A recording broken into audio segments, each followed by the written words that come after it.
नमस्कार विद्यार्थियों, मैं AR सर आप सभी का पुनः एक बार फिर से आपके अपने YouTube चैनल फंडामेंटल गुरु में स्वागत करता हूं।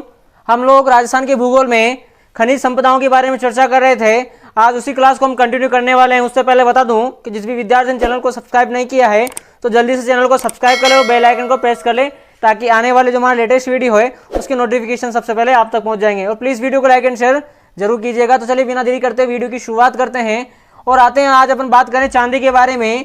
तो चांदी की सबसे बड़ी जो खान है वो जावर उदयपुर में पड़ती है। और ये सबसे बड़ी खान किसकी है? भारत की भी है, तो राजस्थान की तो हो ही सकती है। जब ये जावर वाली जो खान है वो भारत की सबसे बड़ी खान है तो राजस्थान की तो ऑब्वियसली अपने आप क्या होगी? बड़ी होगी। और जावर में जो चांदी है तो वो महाराणा लाखा के काल से ही निकाली जा रही है। यहाँ जावर में जो चांदी है महाराणा लाखा काल से ही क्या हो रही है? निकाली जा रही है। बात करें तो चांदी जो है सीसा और जस्ता के साथ निकलती है। ये हम लोगों ने सीसा और जस्ता में भी पढ़ा था कि सीसा और जस्ता के साथ में क्या निकलती है? चांदी निकलती है। तो सीसा और जस्ता के साथ में चांदी निकलती है। जो चांदी विद्युत की उत्तम सुचालक होती है। विज्ञान में पढ़ाया जाता है कि सर्वोत्तम जो विद्युत का चालक होती है वो कौन होती है? चांदी होती है। सबसे पहले कौन होती है? चांदी होती है। उसके बाद में फिर कौन होता है? कॉपर होता है और फिर होता है एल्यूमिनियम। इस प्रकार से तो सर्वोत्तम चालक कौन होती है? वो चांदी ही होती है। विद्युत की उत्तम चालक भी इसको अपन कह सकते हैं चांदी को। उसके बाद बात करें अपन उत्पादन स्थलों की कि चांदी हमें राजस्थान में कहां कहां से प्राप्त होती है। तो राजसमंद में एक खान है राजपुर दरीबा, वहां से चांदी का क्या होता है? उत्पादन होता है। खान का नाम है राजपुर दरीबा। कहीं कहीं पर आपको राजपुरा भी यहाँ पर देखने को मिल सकता है, तो कोई दिक्कत नहीं है। तो राजपुर दरीबा राजसमंद में है, वहां से चांदी का उत्पादन होता है। और दूसरी है रामपुरा आंगुचा जो भीलवाड़ा में है। यहाँ पर रामपुरा की जगह आपको रामपुर भी देखने को मिल सकता है, तो उसमें कंफ्यूजन वाली कोई स्थिति नहीं होना चाहिए। क्लियर है यहाँ तक? तो ये दो मुख्य उत्पादन स्थल है इसके चांदी के, राजसमंद में और भीलवाड़ा में। राजसमंद में राजपुर दरीबा से निकलता है और भीलवाड़ा में रामपुरा आंगुचा से निकलता है। तो चलिए यहाँ तक क्लियर है। और आप सब जानते हैं चांदी का जो प्रयोग होता है आभूषण बनाने में, अनेक अनेक प्रकार के किस्म के जो आभूषण है उसमें चांदी का प्रयोग किया जाता है। तो यहाँ तक एक बार स्क्रीनशॉट ले लें। बात करें हम लोग यहाँ पर तांबे की, तो मानव ने सर्वप्रथम इसी धातु को काम में लिया था। कौन सी धातु को मानव ने काम में लिया? सबसे पहले तो वो होती तांबा। तांबा एक ऐसी धातु है जिसको मनुष्य शुरू में ही काम में लेना इसने शुरू कर दिया था। बात करें तांबे उत्पादन की, तो तांबा जो है राजस्थान में धारवाड़ क्रम की चट्टानों से प्राप्त होता है। इसको भी धारवाड़ क्रम की चट्टानों से प्राप्त किया जाता है। अब भारत की सबसे बड़ी जो तांबे की खान है तो वो राजस्थान में ही है, खेतड़ी झुंझुनू में पड़ती है।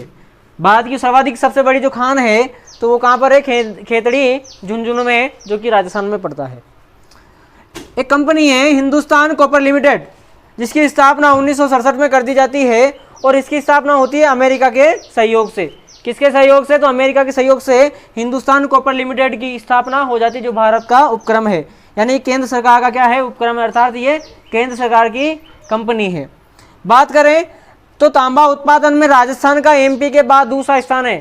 अर्थात अपन कह सकते हैं कि उत्पादन के मामले में MP का क्या है? पहला स्थान है और राजस्थान का क्या है? दूसरा स्थान है।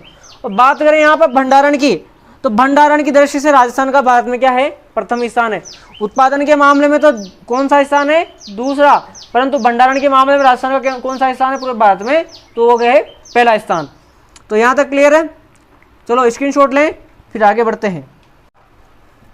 हम बात करें यहाँ पर तांबे के उत्पादन क्षेत्रों के बारे में, तो खेतड़ी जो है झुंझुनू में, तो वहाँ पर हमने देखा था कि तांबे का क्या होता है? सर्वाधिक उत्पादन होता है खेतड़ी झुंझुनू में। उसके अलावा खो दरीबा जो है वो अलवर में है, बिंदासर चूरू में पड़ती है और पुरबनेड़ा दरीबा जो कहाँ पड़ती है? भीलवाड़ा में पड़ती। ये क्या इनकी खानों के नाम हैं? खेतड़ी वाली खान झुंझुनू में, खो दरीबा अलवर में, बिंदासर कहाँ पर है? चूरू में, और पुरबनेड़ा दरीबा जो है वो भीलवाड़ा में। उसके अलावा उदयपुर की बात करें तो अंजलि, सलुम्बर और रेल मगरा, ये तीनों जो खाने हैं वो उदयपुर में पड़ती है। और मीरा का नागल याद रखना, ये सीकर में पड़ती है। बात करें राजस्थान में तांबे का सर्वाधिक उत्पादन कौन करता है? तो वो है झुंझुनू जिला। और उसमें कौन सी खान से? तो वो खेतड़ी खान है। तो झुंझुनू जो जिला करता है सर्वाधिक उत्पादन तांबे का, इसलिए इसको तांबा जिला भी कहा जाता है। तांबा जिला क्यों कहते हैं झुंझुनू को? क्योंकि यहाँ पर तांबे का क्या होता है, सर्वाधिक उत्पादन होता है, इसलिए इसको तांबा जिला भी कहा जाता है। बात करें अपन आहार सभ्यता की, तो आहार सभ्यता उदयपुर में है और इसको ताम्रवती नगरी भी कहा जाता है। आहार सभ्यता को क्या कहा जाता है, ताम्रवती नगरी भी कहा जाता है। और ये मैंने आपको जब नदियां पढ़ाई थी तब भी वहां भी आपको अच्छे से बताया था। तो क्लियर है यहाँ तक? आप एक बार इसका स्क्रीनशॉट ले लें, फिर आगे बात करेंगे अपन। बात करें हम लोग यहाँ पर गणेश्वर सभ्यता के बारे में, तो गणेश्वर सभ्यता सीकर नीम का थाना में विकसित हुई थी और ये थी कांतली नदी के किनारे। जब अपन ने नदियां पढ़ी थी तब भी मैंने आपको गणेश्वर सभ्यता के बारे में बताया था। ये इसको ताम्रयुगीन सभ्यता कहा जाता है या फिर ताम्रयुगीन सभ्यताओं की जननी, तो वो होती है गणेश्वर सभ्यता। क्वेश्चन पूछ भी ले तो ध्यान रखना, ताम्रयुगीन सभ्यताओं की जननी कौन है, तो वो है गणेश्वर सभ्यता, जो सीकर नीम का थाना में पड़ती है। वो कौन सी नदी के किनारे, तो वह है कांतली नदी के किनारे। बात करें तांबे का प्रयोग जो होता है, तो मुख्य रूप से तो क्या होता है, विद्युत तार बनाने में काम में लिया जाता है। अब विद्युत तार का प्रयोग अलग अलग जगह होता है, जिस प्रकार से पंखे की मोटरें होती है, कूलर की मोटर होती है, उसमें भी तांबे का तार का प्रयोग किया जाता है। उसके अलावा जो विद्युत वायर्स जो होते हैं उसमें भी तांबे का प्रयोग किया जाता है। और हमने सोने में पढ़ा था कि तांबे को सोने में भी मिलाया जाता है, उसके अंदर जो कठोरता होती है उसको प्राप्त करने के लिए। सोना क्या होता है, बहुत ही मुलायम होता है, तो उस मुलायम से क्या आभूषण नहीं बन सकते, तो उसमें क्या करते हैं, फिर तांबा मिलाते हैं थोड़ा सा, तो जो आभूषण होते हैं सोने के वो 22 कैरेट के समथिंग बनते हैं। जबकि जो शुद्ध सोना होता है वो 24 कैरेट का होता है, तो उसमें कुछ मात्रा में अशुद्धि तांबे की मिलाई जाती है, यानी सोने में भी क्या इसको मिलाया जाता है। क्लियर है यहाँ तक? अब एक बार स्क्रीनशॉट ले लें, फिर हम लोग अभ्रक के बारे में बात करेंगे। चलिए बात करें हम लोग यहाँ पर अभ्रक के बारे में, तो अभ्रक का भारत में जो सर्वाधिक उत्पादन है तो वो आंध्र प्रदेश करता है। कौन करता है, तो वो आंध्र प्रदेश करता है। अर्थात भारत में सर्वाधिक जो अभ्रक का उत्पादन है वो आंध्र प्रदेश द्वारा किया जाता है। यहाँ पर सफ़ेद अभ्रक को रूबी अभ्रक कहा जाता है, सफ़ेद अभ्रक को रूबी कहते हैं। और हल्का गुलाबी जो अभ्रक होता है उसको बायोटाइट अभ्रक कहा जाता है। क्या कहा जाता है, तो बायोटाइट अभ्रक कहा जाता है, जो हल्का गुलाबी रंग का होता है। बात करें तो अभ्रक का राजस्थान में सर्वाधिक उत्पादन कौन करता है, भीलवाड़ा करता है। राजस्थान में जो है सर्वाधिक अभ्रक का उत्पादन तो भीलवाड़ा जिला करता है। जबकि राजस्थान की बात करें, जब भारत की बात करें तो भारत में कौन करता है, आंध्र प्रदेश करता है, और राजस्थान में कौन करता है, तो वो भीलवाड़ा है। अभ्रक कैसा होता है, तो अग्निरोधक होता है, साथ ही साथ सजावटी सामान बनाने में काम आता है। इसके उपयोग वायुयान के उद्योग में भी होता है, इसका उपयोग ताप भट्टियों में भी होता है। ताप भट्टियों में क्यों करते हैं, क्योंकि ये अग्निरोधक होता है, ताप को आराम से सहन कर सकता है। और इलेक्ट्रॉनिक सामान बनाने में भी इसका प्रयोग किया जाता है। जिस प्रकार से प्रेस होती, पहले इलेक्ट्रॉनिक प्रेस आती थी, जो प्रेस होती थी नॉर्मल, उसके अंदर पहले पत्ता जो होता था, पत्ता वो अभ्रक का ही बना होता था थोड़ा थोड़ा सा, है ना। तो इस प्रकार से ये क्या होता है, अग्निरोधक होता है। और साथ ही साथ में इसका उपयोग सजावटी सामान बनाने में, वायुयानों के उद्योग में, और साथ ही साथ ताप भट्टियों और इलेक्ट्रॉनिक सामान तो हो ही गया। अभ्रक से तापरोधी ईंटें भी इससे बनाई जा सकती है। और ईंटों के साथ साथ चादर बनाने का जो कारखाना है वो भीलवाड़ा में है। यानी अभ्रक का जो बुरादा होता है उससे ईंटें और चादर बनाई जाती है। और इससे जो चादर बनाती है उस बनाने का कारखाने का नाम क्या है, माइकेनाइट। उस कारखाने का बनाने का कारखाना माइकेनाइट कहलाता है।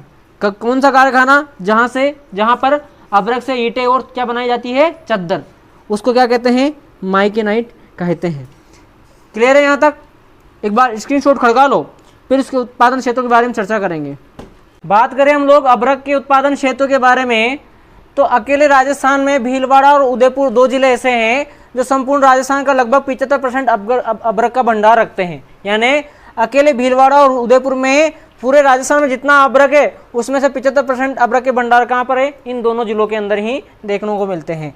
अब भीलवाड़ा के अंदर कौन कौन सी खाने हैं, तो दांता, बुणासा, टोंका, बनेड़ी और फुलिया, ये 5 जो खाने हैं वो भीलवाड़ा में पड़ती है।